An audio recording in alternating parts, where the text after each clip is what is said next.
우리가 이 본문을 이번 주와 다음 주에 걸쳐서 한 2주 정도 같이 살펴보려고 합니다. 왜냐하면 이 말씀이 너무나 중요한 말씀이기 때문에 그렇습니다.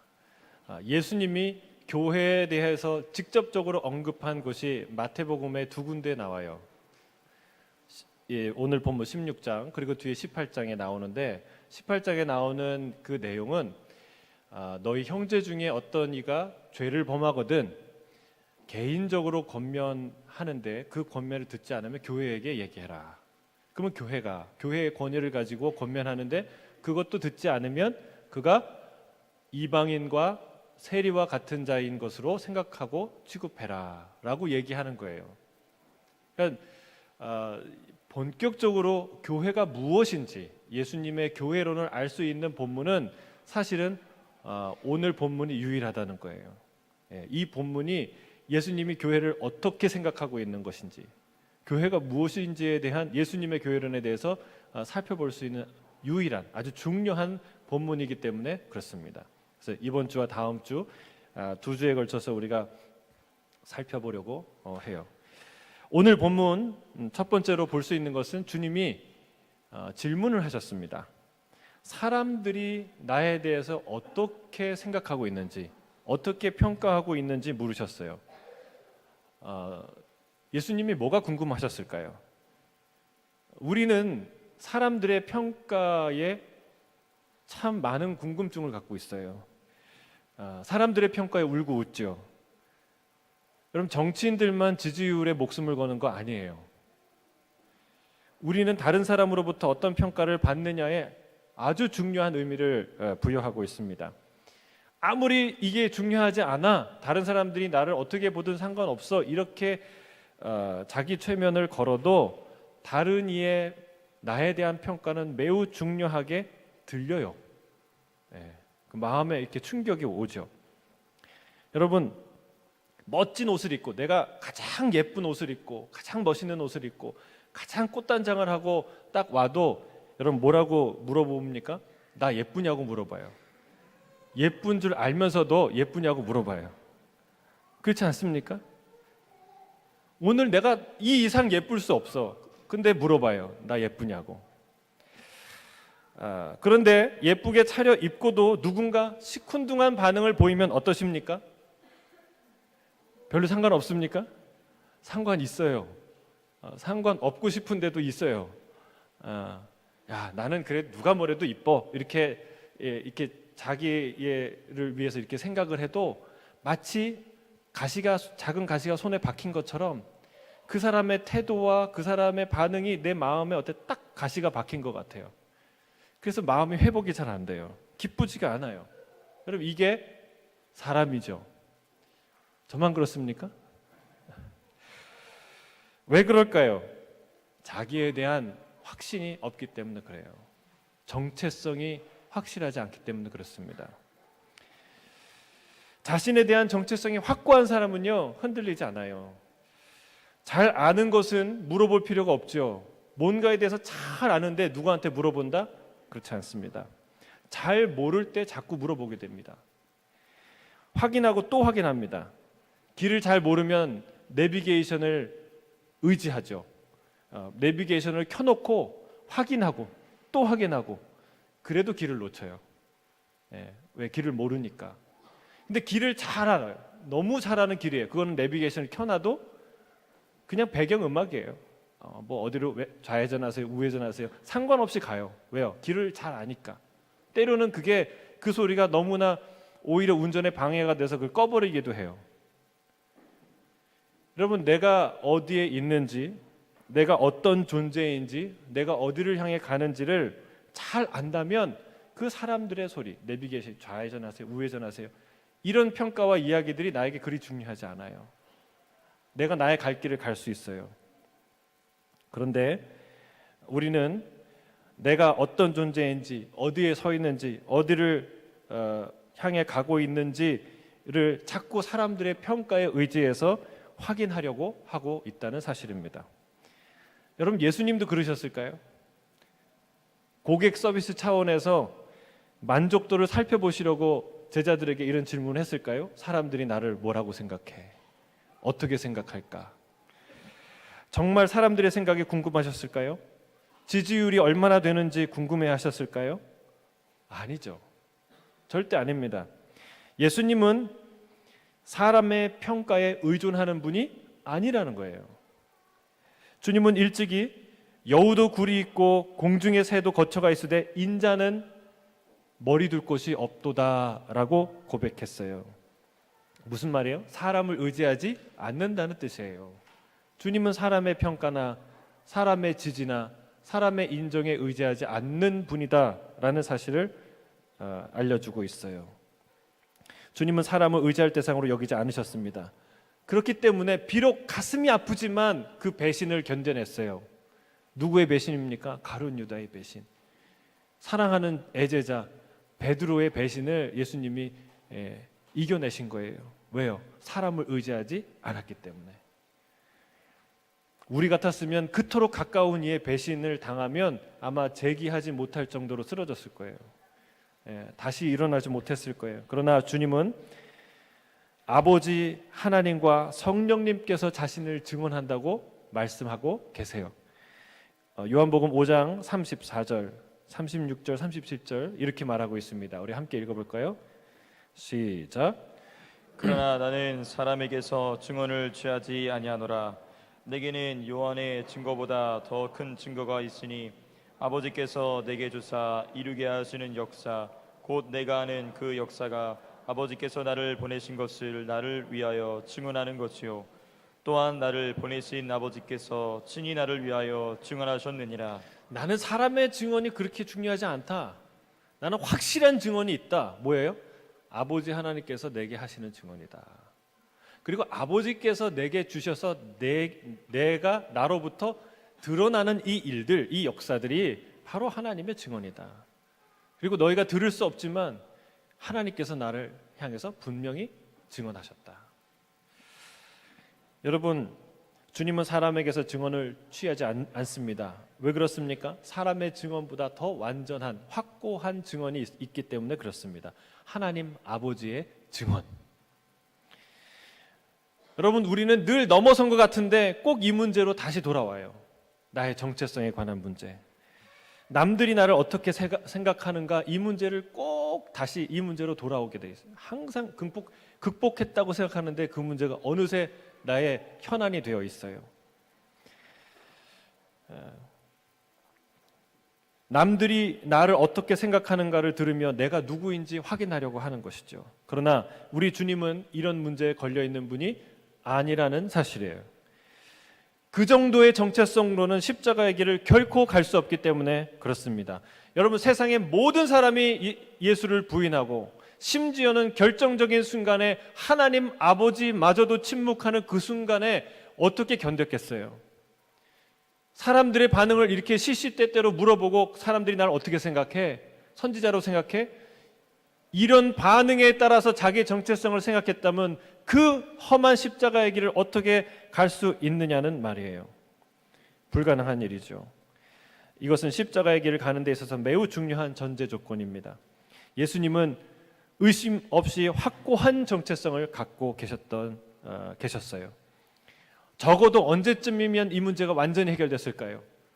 물론 처음부터 하나님은 자기 정체성을 갖고 계셨겠지만 적어도 공생애를 시작하면서 40일 동안 광야에서 기도할 때 이 문제를 완전히 시험 받으시면서 금식하면서 하나님 앞에 나아가면서 이 문제를 완전히 정복하셨죠.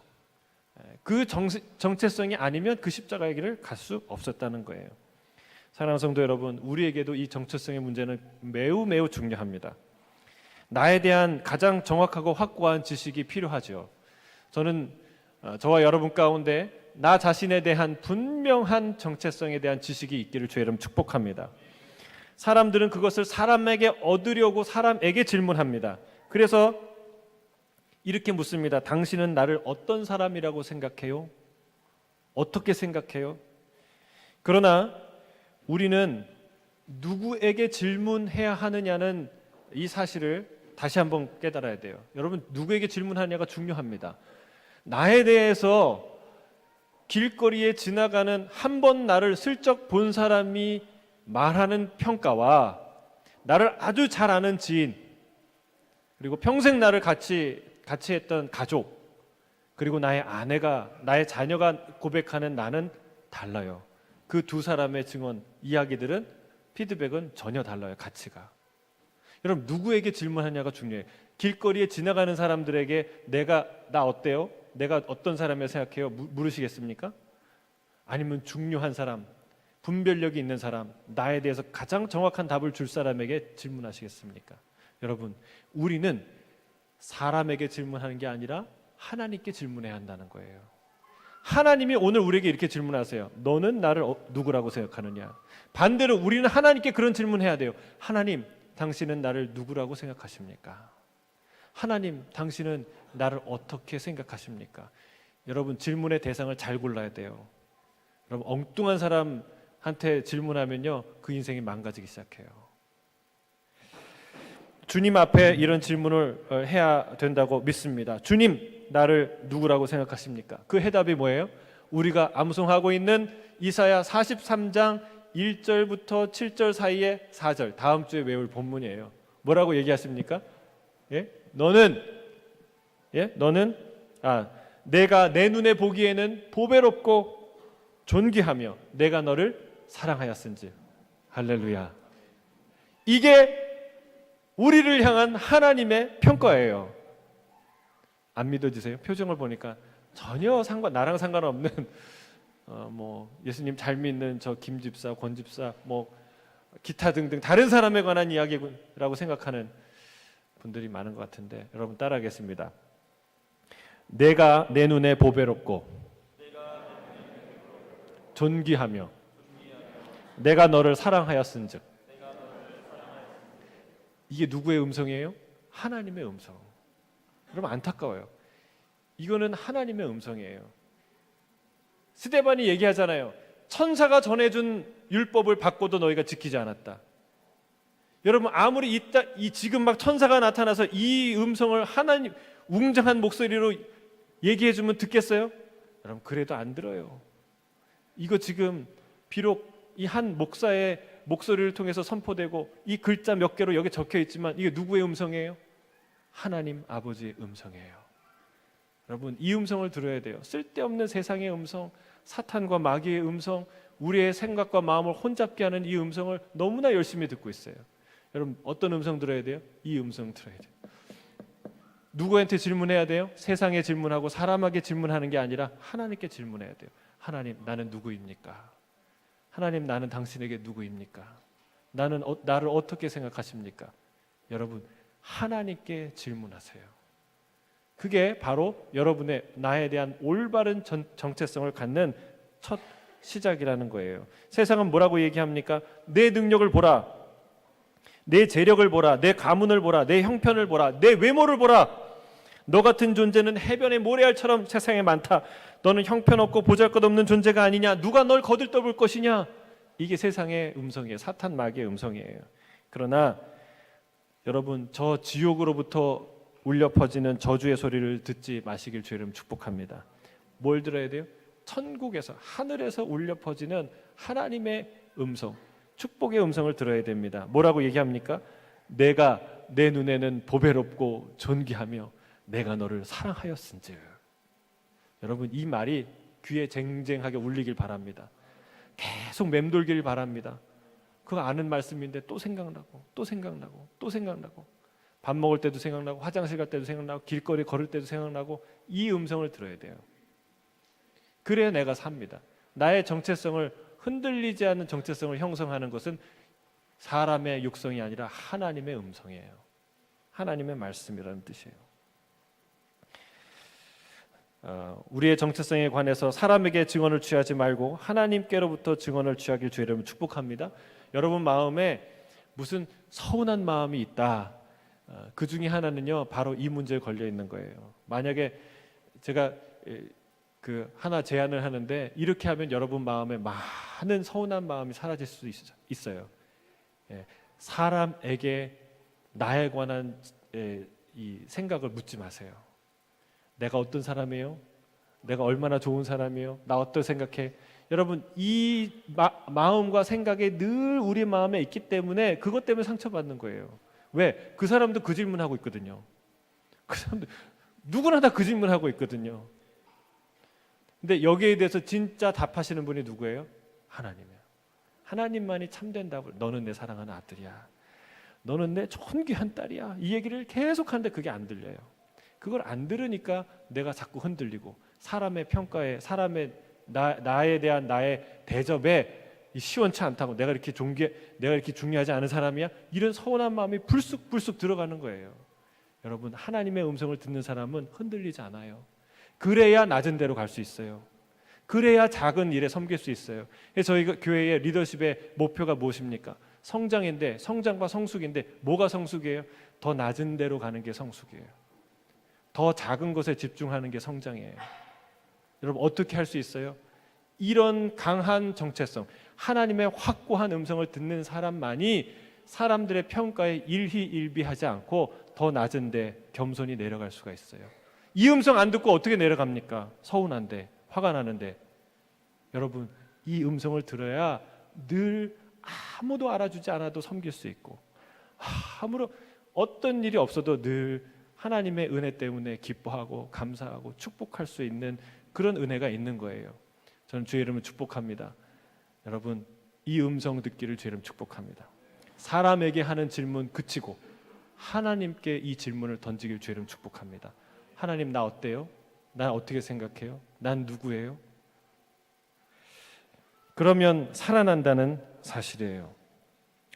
사람이 말하는 것보다 우리 하나님 아버지 한 분의 말씀하시는 것이 더 중요한 줄로 믿습니다. 그분의 말은 가장 정확하고 가장 객관적이고 가장 영원한 유일의 평가인 줄로 믿습니다. 사람의 평가에 목매이지 말고 하나님의 말씀을 통해 나 자신을 볼 수 있기를 주의 이름으로 축복합니다. 오늘 본문 13절 14절 한번 같이 읽도록 하겠습니다. 시작. 예수께서 빌립보 가이사랴 지방에 이르러 제자들에게 물어 이르시되 사람들이 인자를 누구라 하느냐? 이르시되 더러는 세례 요한, 더러는 엘리야, 어떤 이는 예레미야나 선지자 중에 하나라 하나이다. 주님은 사람들의 평가에 목숨 거는 분이 아닌데 왜 이 질문을 하셨을까요?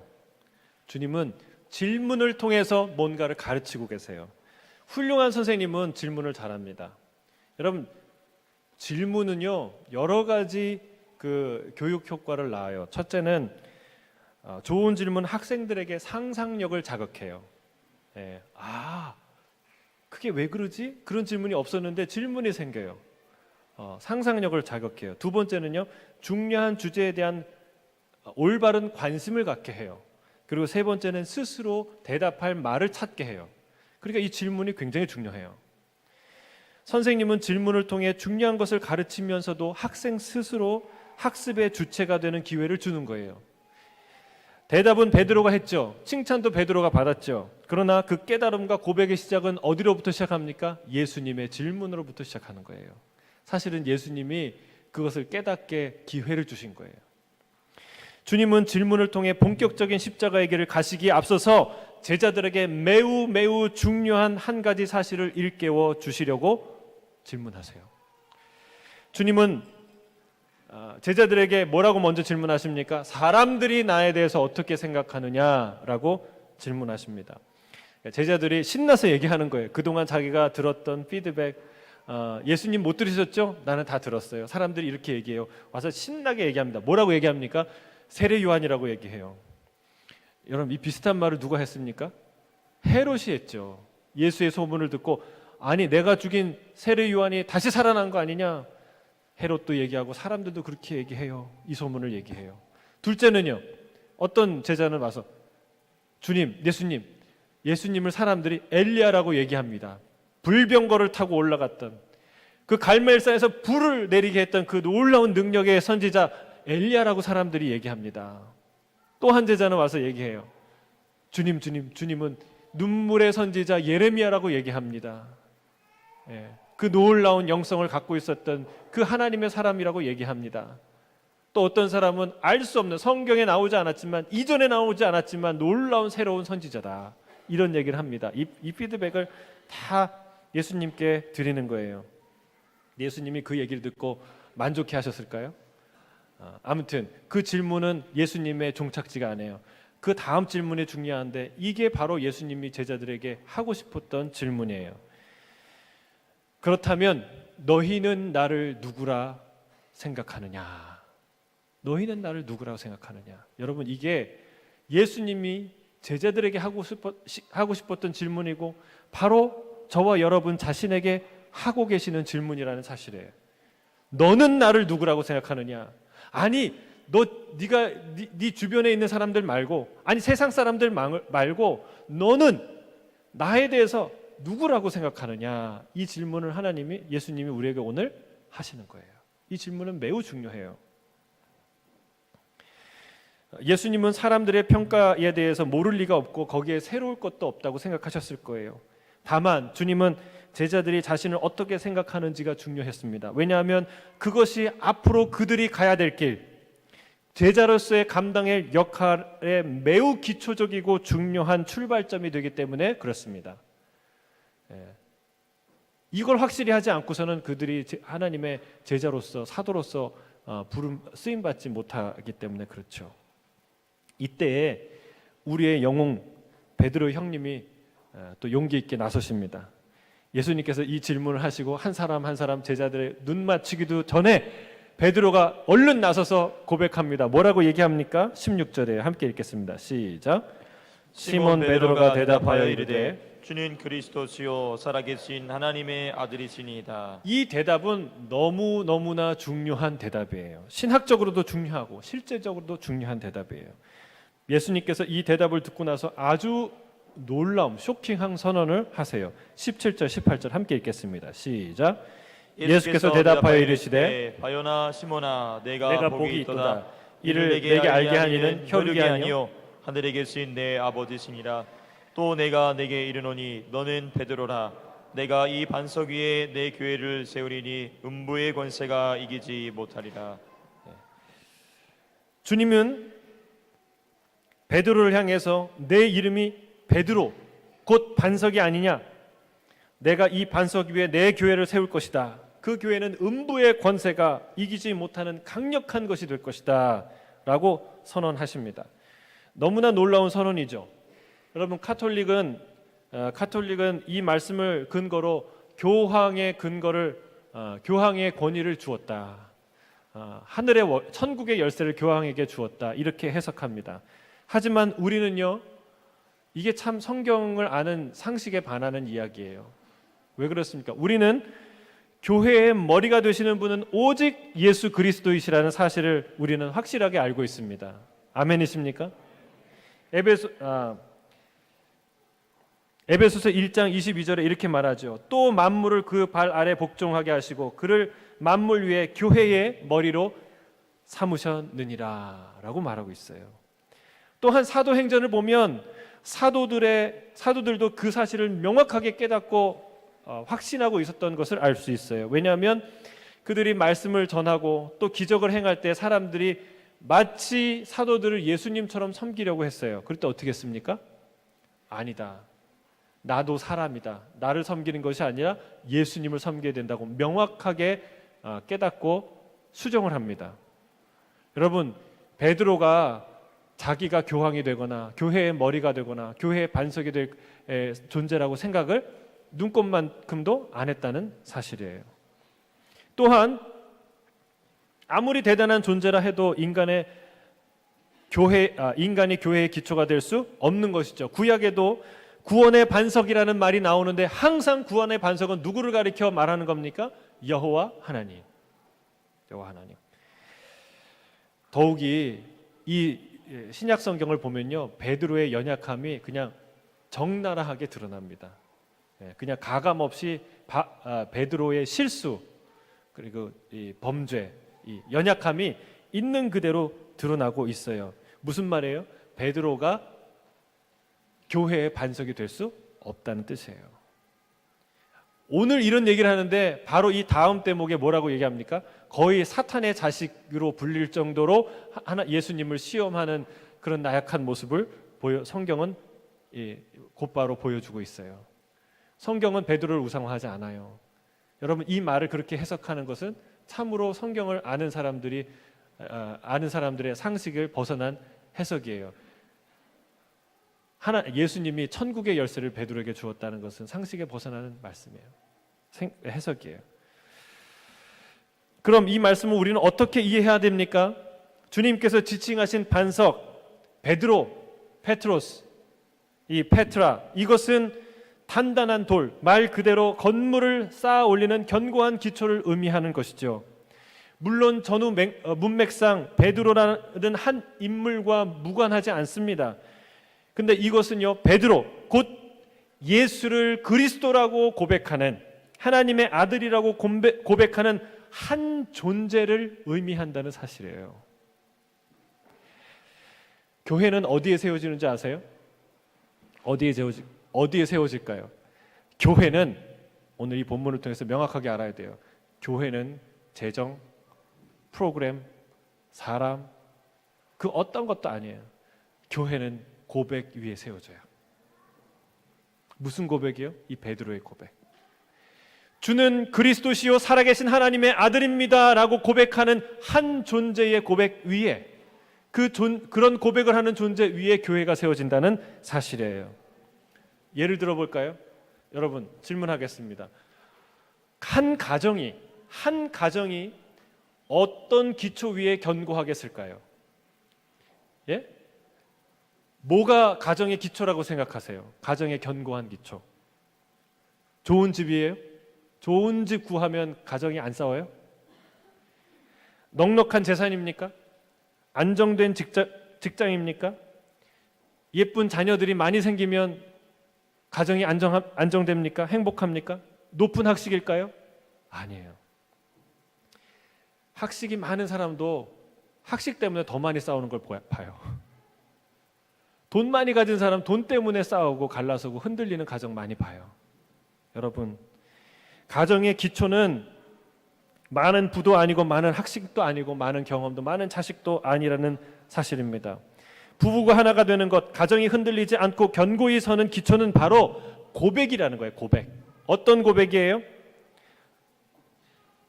나는 당신만을 사랑합니다 라는 고백이에요. 당신은 나의 아내입니다. 나는 당신의 남편입니다 라는 이 고백이에요. 이 고백이 순도가 높을수록, 이 고백이 흔들리지 않고 견고할수록 그 가정은 견고하고 높이 올라가요. 흔들리지 않아요. 근데 이 고백이 흔들리는 순간 그 가정은 다 무너지는 거예요. 그래서 결혼식에서 가장 아름다운 순간이 뭡니까? 결혼식에서 가장 아름다운 순간은 아름다운 웨딩 마치가 울려 퍼지고 아름다운 신부가 나오는 순간 아니에요. 아주 값비싼 다이아몬드 반지와 너무나 멋진 이 시계, 예물을 서로 교환하는 그런 시간 아니에요. 아름다운 축가가 울려 퍼지는 순간 아니에요. 여러분, 모든 게 다 준비됐어도 이 한마디가 준비 안 돼 있으면 그 결혼식은 다 산통이 깨지는 거예요. 성립이 되지 않는 거예요. 무의로 돌아가는 거예요. 뭐예요? 신랑 아무개 군은 신부 아무개 양을 맞아, 아내로 맞아 검은 머리가 팥뿌리가 되도록. 학생 여러분, 팥뿌리가 뭔지 아세요? 파의 뿌리인데, 파의 뿌리를 보셨어요? 하얀색이죠. 그렇죠? 머리가 검을 때, 젊었을 때에 결혼해서 머리가 하얘지도록 그때까지 서로 사랑하고 살 수 있겠느냐, 살겠느냐, 이런 걸 물어보는 거예요. 저도 이제 팥뿌리가 조금 이렇게 나오기 시작하는데, 그 질문에 네, 예스, 그렇게 하겠습니다, 이 한마디가 준비가 안 되면 다이아몬드가 준비돼도, 축복, 맛있는 음식이 준비돼도, 다 준비돼도, 집이 준비돼도 그건 결혼식은 끝나는 거예요. 성립할 수가 없는 것이죠. 여자도 마찬가지예요. 여러분, 이 질문에 평생토록 너가 이 남편으로, 아내로 이 한 여인을, 한 남자를 끝까지 사랑하며 섬기며 살겠느냐, 이 질문에 대답이 안 나온다, 아니면 NO라는 대답이 나온다, 그러면 그거는 결혼식이 장례식이 되는 거예요. 끝나는 거예요. 침통한 분위기로 양가 뭐 하객들 다 뿔뿔이 집으로 흩어지고 마는 것이죠. 여기서 이 순간에 대답을 잘 준비해야 돼요. 이건 정말 인생의 가장 큰 도박일지 몰라요. 왜냐하면 한 번도 안 살아본 인생을 걸고 하는 고백이기 때문에. 그런데 후회 없는 고백이 될 줄로 믿습니다. 아멘이 적으시네요. 아멘 막 이렇게 나와야 되는데 이건 가장 아름다운 고백일 줄로 믿습니다. 가정은 이 고백의 순도만큼 행복하고 이 고백의 강도만큼 견고해지는 것이죠. 나는 당신만을 사랑합니다. 이것이 결혼하는 순간의 고백이에요. 그러나 이 고백의 순도와 강도를 어떻게 유지하느냐가 관건이라는 사실입니다. 고백은 불과 같아요. 키우면 얼마든지 키울 수 있고 끌려면 얼마든지 끌 수 있는 불과 같아요. 여러분, 결혼은 사랑의 정점이 아니라 출발선인 줄로 믿습니다. 두 사람만의 아름다운 이야기가 끝나는 시작이 아니라 이제부터 본격적으로 시작하는 순간이 바로 결혼식이에요.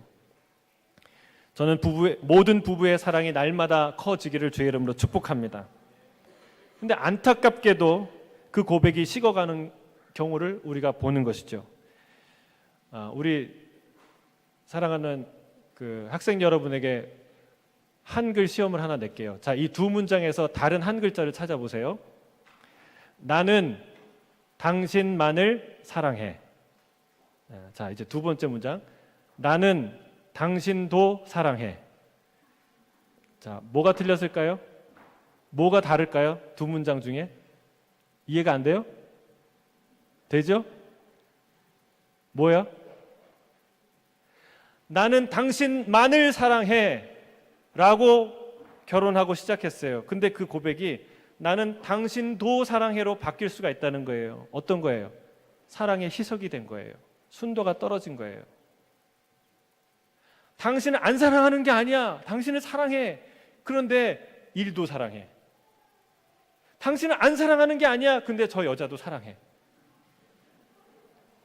여러분, 이럴 때 위기가 오는 거예요. 이게 가장 큰 위기라는 거예요. 이 고백이 흔들리고 변질될 때 여러분, 가정의 공동체의 가장 큰 위기가 찾아오게 된다는 사실이에요. 나는 이 가정의 가장이야 라는 고백이 내가 왜 이 가정의 가장이야 라고 바뀌면 큰일 나는 것이죠. 가정은 순수한 사랑의 고백, 강력한 사랑의 고백 위에 세워지는 줄로 믿습니다. 그런 가정은 어떤 집에 살아도 행복해요. 어떤 형편에 살아도 행복해요. 그런데 그 반대의 경우는 어떤 집에 살아도 불행해요. 어떤 환경에 살아도 행복하지 않아요. 이 고백에 흔들리면 다 흔들리게 되는 것이죠. 교회가 강하게 세워지는 토대는 무엇입니까? 교회는 어디 위에 세워집니까? 그것은 예수 그리스도에 대한 나의 고백이에요. 여러분 자신의 고백이에요. 그 어떤 프로그램이나 다른 사람의 고백, 다른 사람의 어떤 신앙, 그게 아니라 여러분 스스로가 고백하는 그 고백 위에 교회가 세워진다는 사실입니다. 오늘 본문에서 베드로가 주님께 드린 고백이에요. 주는 그리스도시요 살아계신 하나님의 아들입니다. 교회는 예수를 주라 고백하는 이들의 고백 공동체인 줄로 믿습니다. 사람들이 모이는 것이 교회의 시작이 아닙니다. 사람들이 모여드는 것이 교회가 아니에요. 어떤 사람이든 이 고백을 진심으로 했을 때, 그럴 때 마치 결혼식의 선 신부처럼 예수님을 내 삶의 주님으로 맞이하는 순간 교회가 시작되는 것이죠. 여러분, 이것은 통과 의례가 아닙니다. 내가 당신을 사랑해. 그 당신과 결혼식에서 당신과 검은 머리가 팥뿌리가 되도록 살겠습니다. 고백하고 나서 그 다음 날부터 안 살아요. 자기 뜻대로 자기 마음대로 살아요. 그런 사람이 있어요? 그건 결혼식을 안 한 거예요. 가짜 결혼식이에요. 위장 결혼식이에요. 그 고백은 순수한 마음을 담지 않은 진정성 없는 고백이에요. 여러분, 하나님이 그런 고백에 속을까요? 아니에요. 여러분, 이것을 통과 의례로 하는 그 고백과 고백하는 존재와는 달라요. 주는 그리스도시요 살아계신 하나님의 아들입니다 라를 그런 고백을 내 인격을 걸고 내 영혼을 걸고 내 중심에서 그 고백을 하는 존재는 달라요. 여러분, 자동적으로 예수님을 주라 고백하면 자동적으로 다 구원 얻고 그렇게 단순한 도식으로 생각하는 사람 착각이라는 거예요. 아무도 결혼을 그냥 말 한마디라고 생각하지 않아요. 내 이 말 한마디 뒤에 있는 수많은 사랑의 감정과 결단과 의지가 이 한마디에 담기는 것이지 이 한마디가 그 의지와 감정을 끌어오지 않는다는 거예요. 여러분, 우리가 이 고백, 주는 그리스도시여 살아계신 하나님의 아들입니다라는 고백이 살아있을 때, 진정한 나의 고백이 될 때, 그럴 때 이 교회는 비로소 된다는 사실입니다. 그래서 세례가 중요합니다.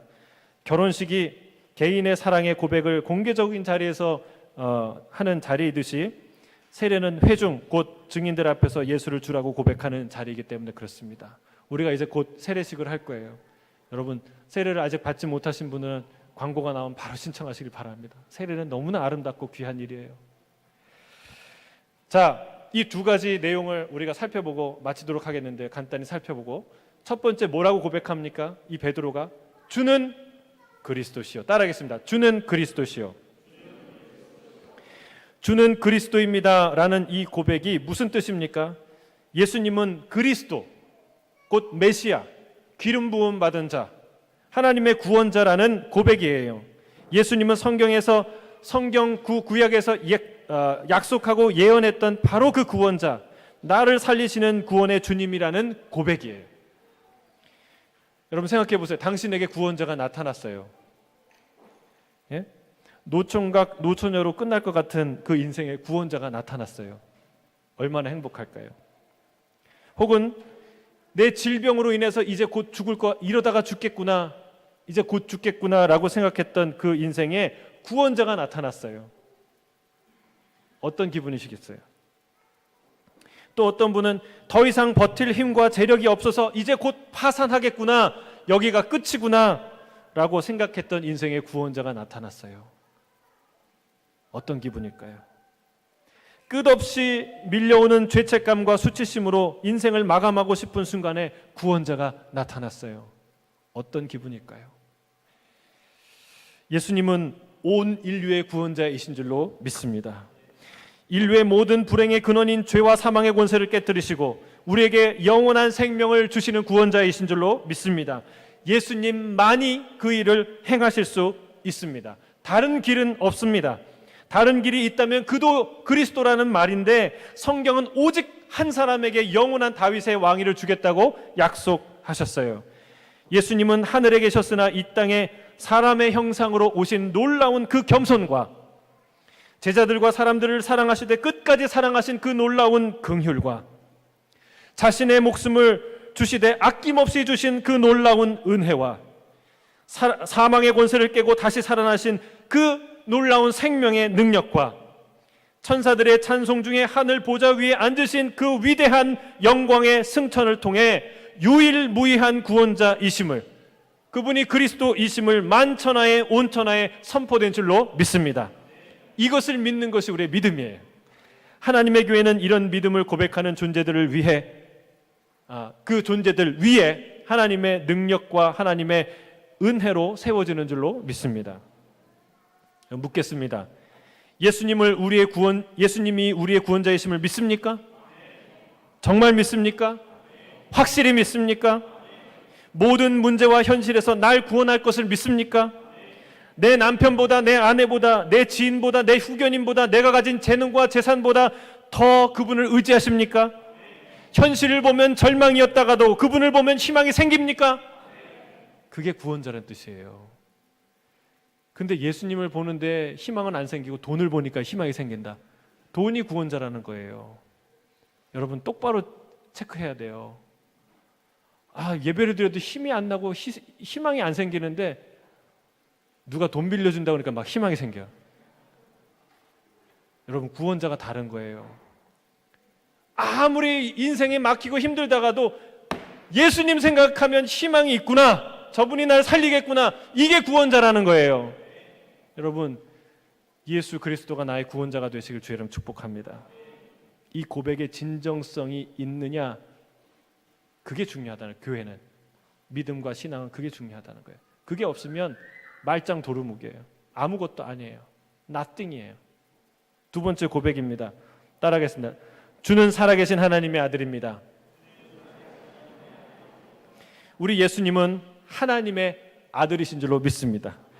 그분은 만유를 지으신 분이요, 만물의 통치자요, 만물의 머리가 되시는 분이신 줄 믿습니다.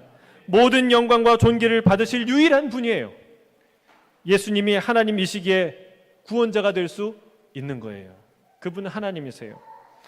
사람들은 예수님을 탁월한 선지자 정도로 알았어요. 엘리야나 예레미야도 얼마나 대단한 선지자고 사람입니까? 그러나 예수님은 훌륭한 스승이나 선지자나 어떤 사람이 아니라는 거예요. 그 모든 훌륭한 스승과 선지자라 하는 자들을 다 합한 것보다도 더 위대하신 분이 바로 우리 예수님인 줄로 믿습니다. 왜냐하면 예수님은 하나님이 보내신 어떤 존재가 아니라 하나님 자신이기 때문에 그렇습니다. 이거를 고백하는 게 요한복음 1장에서 고백한 이 사도 요한의 고백이에요. 우리 말글학교 학생들은 다 외우셨는데 같이 한번 외워볼까요? 네, 요한복음 1장 1절부터 5절까지만 외워볼까요? 자, 준비되셨어요? 자, 시작. 태초에 이 말씀이 하나님과 함께 계셨고 이 말씀이 곧 하나님이시니라. 그가 만물이 그로 말미암아 지은 바 되었으니 지은 것이 그가 없이는 된 것이 없느니라. 그 안에 생명이 있었으니 이 생명은 사람들의 빛이라. 빛이 어둠에 비추되 어둠이 깨닫지 못하더라. 이게 원래 리듬이 있는데 리듬을 안 따라하니까 자꾸 막히네요. 태초에 말씀이 계셨는데 이 말씀이 하나님이셨다는 거예요. 그가 만물을 지으셨는데 만물이 그로 말미암지 않고는 아무것도 존재하지 않았다는 거예요. 모든 것이 그로부터 나왔다는 사실이에요. 할렐루야. 이분이 누구예요? 말씀이신 예수 그리스도. 우리가 왜 예수님을 믿습니까? 예수님께서 하나님의 아들 곧 하나님이시기 때문에 그렇습니다. 어떤 인물을 좋아하는 것과 그를 의지하는 것은 전혀 다릅니다. 저는 성경의 베드로를 참 좋아합니다. 그의 말과 행동은 다 좋아요. 실수까지도 좋아요. 왜냐하면 우리의 모습을 보여주기 때문에 그래요. 예수님을 너무나 사랑하는 한 사람을 볼 수 있기 때문에 그렇습니다. 그러나 베드로를 제가 좋아하지만 베드로를 의지하지 않습니다.